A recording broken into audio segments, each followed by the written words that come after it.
So I want to make a quick update on some composting stuff that I've been thinking about as we move into fall here, the end of the season, kind of reflecting on the summer and some of the things that I learned in regard to compost mostly.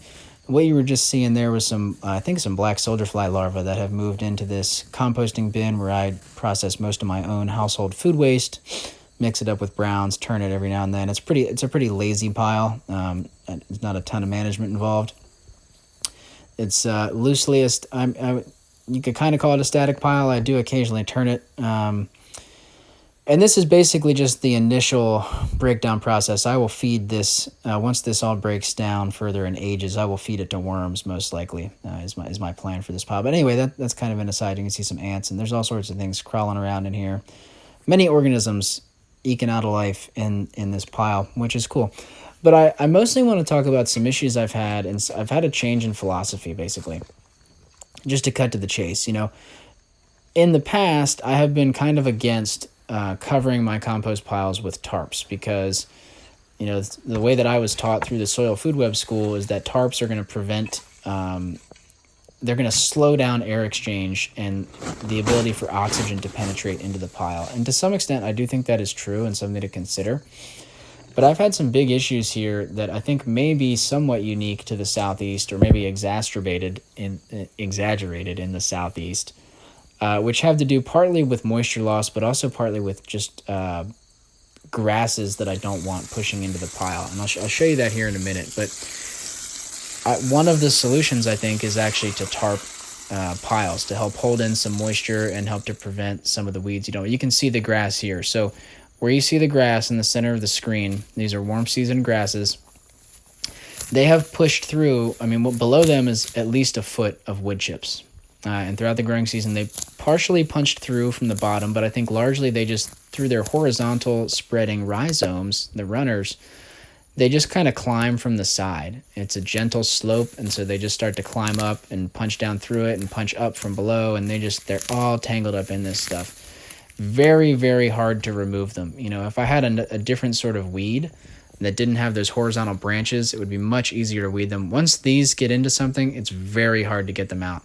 Now here you can see where I have these cages where I'm piling up compost. They have a harder time climbing a vertical wall. But when you have something like this pile here, they can climb it easily. So I have resorted to using tarps. They have a much harder time climbing underneath a tarp because there's no there's no sunlight for them under there, so that they can't really eat.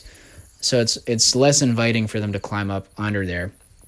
You can see here I've had to resort to tarping the sides of this pile to prevent the grass again from climbing up the side. And this is another example of that here. And at the same time, the tarp does help hold in some moisture during the really hot, dry times of the year, but it's slowing down oxygen. You can see another example where I didn't cover this sawdust pile and the grass just ripped right through it. Now, for some of you, this is an old lesson that many you probably learned a long time ago. You just know that's how it is, right, with the grass, especially in the Southeast here, where we have a long growing season. But it's something I'm just learning. And I know there are specific covers made for compost that are supposed to be more breathable, but still, thick enough that they're preventing the weeds from growing, and they're helping retain some moisture while being breathable and helping to facilitate air exchange and gas exchange.